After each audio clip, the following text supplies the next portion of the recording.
ரோமர் 8:28 தேவனை அன்பு கூறுகிறவர்களுக்கும் அவருடைய திட்டத்தின்படி அழைக்கப்பட்டவர்களுக்கும் சகலமும் நன்மைக்கு ஏதுவாக நடக்கும் என்பதை நாம் அறிந்திருக்கிறோம்.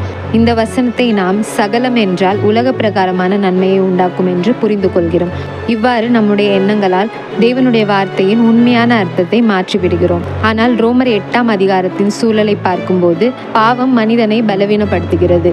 கிறிஸ்துவின் மேல் உள்ள விசுவாசமும் பரிசுத்த ஆவியின் வல்லமையும் நம்மை வெற்றியுள்ள வாழ்க்கைக்கு நடத்துகின்றன. சகலமும் என்றால் என்ன? நம்மை பலவீனப்படுத்தும், துன்பப்படுத்தும், சோதனைக்கு உட்படுத்தும் எல்லா சூழ்நிலைகளும் ஆகும். ரோமர் 8:18-23 இவை தேவன் நம்மை கிறிஸ்துவின் சாயலுக்கு ஒப்பாக பயன்படுத்தும் செயல்முறையின் ஒரு பகுதியாக இருப்பதை விளக்குகிறது. எனவே இந்த வசனம் உலக பிரகாரமான செழிப்பு அல்லது சுக வாழ்க்கையை பற்றியது அல்ல. இது இயேசு கிறிஸ்துவின் சாயலுக்கு ஒப்பாக நம்மை மாற்றும் தேவனுடைய கிரியையை பற்றியது.